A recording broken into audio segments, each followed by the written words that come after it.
இன்றைக்கி நம்ம share market பார்த்தீங்கன்னா நிஃப்டியும் சரி சென்செக்ஸும் சரி ஒரு டவுனில் தான் ட்ரேட் ஆகி முடிஞ்சிருக்கு. நிஃப்டி பார்த்தீங்கன்னா 157 பாயிண்ட் பார்த்தோன்னா நெகட்டிவாக ட்ரேட் ஆகி முடிஞ்சிருக்கு. சென்செக்ஸ் பார்த்தீங்கன்னா 542 பாயிண்ட் நெகட்டிவாக ட்ரேட் ஆகி முடிஞ்சிருக்கு. இதுக்கான காரணங்கள் என்ன பார்த்தீங்கன்னா ஒரு 2 ரீசன் மெயினாக சொல்லலாம். ஒன்று வந்து ஐஎக்ஸ் அவங்களுடைய எக்ஸ்சேஞ்சோடைய ஒரு நெகட்டிவ் நியூஸ் வந்தது ஒரு காரணம். ரெண்டாவது பார்த்தோன்னா ரிலையன்ஸ் அவங்க மேலே ஒரு இடி ரைடு ஒன்று போயிருக்கு. இந்த 2 நியூஸும் மெயினாக ஒரு மேஜரான நியூஸாக சொல்லலாம். இதை அடுத்தடுத்து பார்ப்போம். வேர்ல்டு மார்க்கெட் எப்படி ட்ரேட் ஆகி முடிஞ்சிருக்குன்னு பார்ப்போம். டவ் பார்த்தோன்னா அதையும் ஒரு 1% மேலே பாசிட்டிவாக ட்ரேட் ஆகி முடிஞ்சிருக்கு. S&P 500ம் ஒரு 0.5% மேலே பாசிட்டிவாக ட்ரேட் ஆகி முடிஞ்சிருக்கு. நாஸ்டாக்கும் பார்த்தோன்னா அதுவும் ஒரு 0.5% மேலே பாசிட்டிவாக தான் ட்ரேட் ஆகி முடிஞ்சிருக்கு. நிக்காய் ஜப்பான் பார்த்தோன்னா அது நியரஸ்ட் ஒரு 2% கிட்ட, ஹாங்காங் ஒரு 0.5% மேலே. நம்ம இந்தியாவுடைய நிஃப்டியும் சென்செக்ஸும் மட்டும்தான் நெகட்டிவில் ட்ரேட் ஆகி முடிஞ்சிருக்கு. நம்ம யூஎஸ் டாலராக இந்திய மதிப்பு பார்த்தோன்னா 86 ரூபாவில் ட்ரேட் ஆகி முடிஞ்சிருக்கு. கோல்டு சில்வர் ரெண்டுமே நீங்கள் பாசிட்டிவ் நெகட்டிவ் தான் ட்ரேட் ஆகி முடிஞ்சிருக்கு. காப்பர் அதுவும் ஒரு 1.5% மேலே positive. Crude oil and natural gas ரெண்டுமே வந்து பார்த்தோன்னா பாசிட்டிவாக ட்ரேட் ஆகி முடிஞ்சிருக்கு. நம்ம நிஃப்டி அதுக்கப்புறம் சென்செக்ஸோடைய ஹீட் மேப் பார்த்துருவோம். இல்லை எல்லாமே மேக்ஸிமம் ரெட்டாக மட்டும்தான் தொடர்ந்து நம்ம கண்ணுக்கு தெரியும். பெருசாக பாசிட்டிவ்னு சொல்கிற அளவுக்கு ரொம்ப கம்மியாக தான் இருக்குது. அதுவும் குறிப்பாக சொல்லணும்னா ஜொமேட்டோட லேட்டரில் அவங்களுடைய கம்பெனி பார்த்தோன்னா ஒரு 3% மேலே பாசிட்டிவாக ட்ரேட் ஆகிருக்கு. இன்றைக்கி டாப் கெய்னர்ஸ்னு பார்த்தோன்னா ஒலட்ரா கிரீடெக் பார்த்தீங்கன்னா ஒரு 15% மேலே ட்ரேட் ஆகிருக்கு. ஃபோர்ஸ் மோட்டார் ஒரு 11% மேலே. விடிசி பார்த்தோன்னா அதுவும் ஒரு 10% மேலே. பைசாலா டிஜிட்டல் பார்த்தீங்கன்னா அது ஒரு 9% மேலே ட்ரேட் ஆகிருக்கு. ரெயின்போ சில்ட்ரன் 5% மேலே பாசிட்டிவ் ட்ரேட் ஆகி முடிஞ்சிருக்கு. விமார் ரீட்டைல்ஸ் இதுவும் பார்த்தோன்னா ஒரு 5%. இது ஓவராலாக டாப் கெய்னர்ஸ். டாப் லூசர்ஸும் பார்த்தீங்கன்னா ஐஎக்ஸ் கிட்டத்தட்ட 30% கிட்ட நெகட்டிவாக ட்ரேட் ஆகி முடிஞ்சிருச்சுக்கு. சிக்னிடிக் டெக்னாலஜி பார்த்தோன்னா அது ஒரு 9% மேலே. காஃப்ரோச் பார்த்தோன்னா அது ஒரு 9% மேலே. பர்சிஸ்டன்ஸ் சிஸ்டம் அது ஒரு 7%. ரத்தன் பவர் இவங்கெல்லாம் பார்த்தோன்னா டாப் லூசர்ஸாக இன்றைக்கி வந்து ட்ரேட் ஆகி முடிஞ்சிருக்காங்க. இன்றைக்கி நம்ம ஷேர் மார்க்கெட் வந்து நெகட்டிவ் ட்ரேட் ஆகிறதுக்கு ஒரு மொதல் ரீசன் பார்த்தோன்னா ஐஎக்ஸ் ஷேர் பார்த்தோன்னா ஒரு 25-30% இன்றைக்கி கிராஷ் ஆகிருக்கு. அது காரணம் இப்போ எனர்ஜி செக்டாரில் ஒரு மோனோபோலி ஒரு எக்ஸ்சேஞ்சாக இருக்கிறதுன்னு ஐஎக்ஸ் தான் சொல்லுவாங்க.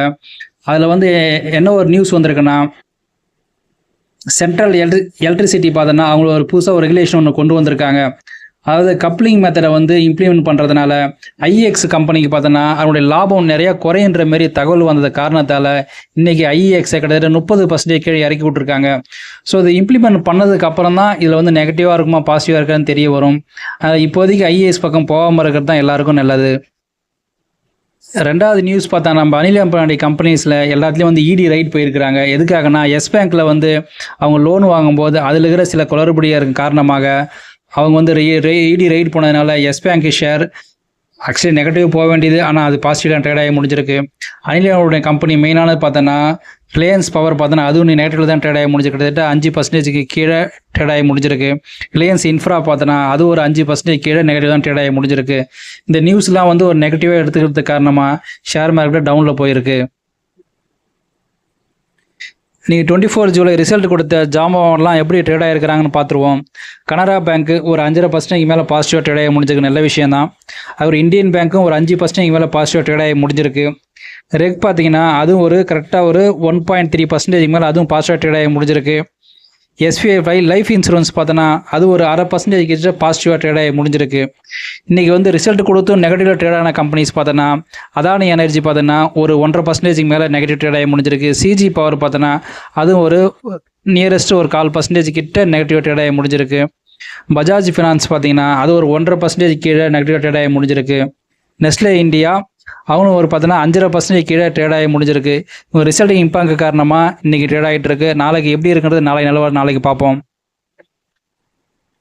இந்த வீடியோ உங்களுக்கு பிடிச்சிருந்தா சப்ஸ்கிரைப் பண்ணுங்கள். இதில் ஏதாவது தவறு இருந்தால் கமெண்டில் பதிவு பண்ணுங்கள். அடுத்தடுத்த வீடியோவில் எனக்கு சரி பண்ணிக்க எனக்கு யூஸ்ஃபுல்லாக இருக்கும். இன்றைக்கி ஐபிஓட ஸ்டேட்டஸ் எப்படி இருக்குன்னு பார்த்துருவோம். நீ எதெல்லாம் வந்து அப்ளை பண்ணலாம் அவாய்ட் பண்ணலான்றதையும் டீட்டெயிலாக நம்ம இதில் இந்த வீடியோஸில் பார்த்துருவோம். ஐபிஓ பார்த்தீங்கன்னா ஒரு 3 ஐபிஓ தான் ப்ரெசென்ட்டாக இருக்குது. அதில் வந்து ஃபஸ்ட்டு பார்த்தீங்கன்னா இண்டிக்யூப் ஸ்பேசஸ் இது பார்த்தீங்கன்னா அட் ப்ரெசென்ட்டாக அவங்க கிரே மார்க்கெட் ப்ரீமியம் பார்த்தீங்கன்னா ஒரு 5% தான் இருக்குது. அதாவது ஒரு ஷேருக்கு வந்து நமக்கு வந்து ஒரு 12 ரூபா தான் கிடைக்கின்ற மாதிரி இருக்குது. இவங்களுடைய ஓப்பனிங் டேட் வந்து 23 to 25. ஸோ நாளைக்கு ஒரு நாள் டைம் இருக்குது. இதை நாளைக்கு அப்ளை பண்ணலாமா என்னன்னு சொல்லிட்டு நாளைக்கு காலைல நான் உங்களுக்கு ஒரு தகவல் கொடுக்குறேன். ரெண்டாவதாக பார்த்தா ஜிஎன்சி எலக்ட்ரானிக்ஸ் இந்த ஐபிஓ பார்த்தா ஆல்ரெடி நேற்றே நான் அப்ளை பண்ணலான்னு சொல்லியிருப்பேன். கிட்டத்தட்ட இவங்களுடைய கிரே மார்க்கெட் ப்ரீமியம் பார்த்தோன்னா 42% ப்ராஃபிட் கொடுக்குற மாதிரி இன்னைக்கு டேட்டில் இருக்குது. அதாவது ஒரு ஷேருக்கு நமக்கு 100 ரூபா ப்ராஃபிட் கிடைக்கும். கண்டிப்பாக இதை அப்ளை பண்ணலாம். இது வந்து 23 to 25 வரைக்கும் டேட் இருக்குது. ஸோ நாளைக்கு ஒரு நாள் டேட் இருக்குது. அதெல்லாம் அப்ளை பண்ணுறவங்க கண்டிப்பாக இதை அப்ளை பண்ணிவிடுங்க. அதுமாரி அப்ளை பண்ணும்போது ஒரு பேன் கார்டில் அப்ளை பண்ணாமல் உங்கள் குடும்ப உறுப்பினர் நிறைய பேர் இருந்தாங்கன்னா, குறிப்பாக லேடிஸ் ஒரு 50 வயசு மேலே இருந்தாங்கன்னா அவங்க பேர்லாம் ஒரு டிமேட் அக்கௌண்ட் ஓப்பன் பண்ணிவிட்டு நீங்கள் ஐபிஓ மட்டும் அப்ளை பண்ணுறதுக்கு பயன்படுத்திக்கலாம். கண்டிப்பாக நம்ம ஒரே நபர் அப்ளை பண்ணுறத நிறைய லாட் அப்ளை பண்ணுறதை காட்டிலும் நிறைய நபர்களை வச்சு நீங்கள் அப்ளை பண்ணும்போது அதுக்கான கிடைக்கிறதுக்கான வாய்ப்புகள் கொஞ்சம் அதிகம்.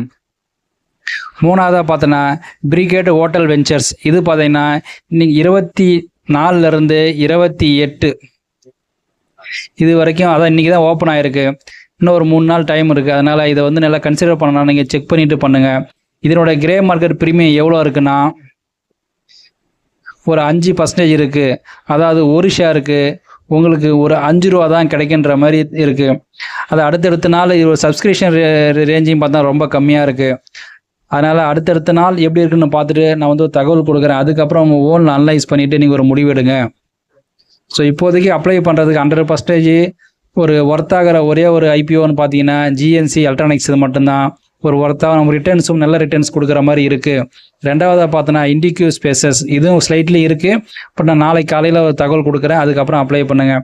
எப்பயுமே ஐபிஓ அப்ளை பண்ணும்போது லாஸ்ட் டே அவருடைய கிரே மார்க்கெட் ப்ரீமியம் மார்க்கெட்டோட கண்டிஷன் எப்படி இருக்குது இந்த வீக் அப்படின்னு பார்த்துட்டு அதுக்கப்புறம் அப்ளை பண்ணிங்கன்னா நல்லாயிருக்கும். அதேமாதிரி 20%க்கு மேலே கிரே மார்க்கெட் ப்ரீமியம் இருந்ததுன்னா தயவு செஞ்சு அப்ளை பண்ணாதீங்க. ஏன்னா இது மூணுத்துலேயும் பார்க்கும்போது ஜிஎன்சி மட்டும் தான் 40%க்கு மேலே இருக்குது. மீது இண்டிகியூ ஸ்பேசஸும் பிரிகேடும் பார்த்தீங்கன்னா 5% தான் இருக்குது. இந்த 5% வந்து லிஸ்டிங் அன்னைக்கு வந்து நெகட்டிவ் வரதுக்கு நிறைய வாய்ப்புகள் இருக்குது. அதனால் 20% கீழே எந்த ஒரு கம்பெனி ஐபிஓ இருந்தாலும் சரி தயவு செஞ்சு அதை அப்ளை பண்ணாதீங்க. 20%க்கு மேலே இருந்ததுன்னா அதை கண்டிப்பாக நீங்கள் கன்சிடர் பண்ணலாம். What next? நம்ம மார்க்கெட் எதை அடுத்து எதிர்பார்க்குதுன்னா ஒரு நல்ல நியூஸ் வந்து இந்தியா சம்மந்தமாக எதாவது வரும்னு எதிர்பார்த்துட்ருக்கு. அப்படி ஒரு நல்ல நியூஸ்ன்னு பார்த்தோன்னா இந்தியா அண்ட் யூகே ட்ரேட் அவங்க சைன் ஆன ஒரு விஷயம் தான். இதில் வந்து கிட்டத்தட்ட 34 பில்லியன் வந்து மதிப்புள்ள ட்ரேடிங் டீல் நடக்க வாய்ப்பு இருக்குன்ற மாதிரி நிறையா தகவல் வந்திருக்கு. இதனால் நிறைய வந்து ஃப்ரீ ட்ரேடு இந்தியாவுக்கும் யூகேவுக்கும் நடக்க வாய்ப்பு இருக்கிறதுனால இது ஒரு நல்ல நியூஸாக எடுத்துக்கிட்டு நாளைக்கு வந்து மார்க்கெட் ஏறுமா இல்லையான்றதை நாளைக்கு பார்ப்போம். அதே போல் இதுக்கு இடைப்படையில் நம்ம குளோபல் நாட்டாமல் ட்ரம்ப் எதுவுமே வாயை திறக்காமல் இருந்தால் ரொம்ப நல்லாயிருக்கும். இல்லைனா நான் அவர் ஏதாவது நடுவில் வாயை திறந்து நான் வந்து ஆகஸ்ட்டில் ஒரு என்னோடய ட்ரேடிங் டீலை இப்போயே அறிவிக்கிறேன் அப்படின்ற மாதிரி ஏதாவது வாயை விட்டார்னா கண்டிப்பாக நாளைக்கு மார்க்கெட்டு ஒரு டவுனில் போக நிறையா வாய்ப்புகள் இருக்குது. ஸோ அடுத்தடுத்து நாளைக்கு எப்படி ட்ரேட் ஆகுதுன்னு பார்ப்போம்.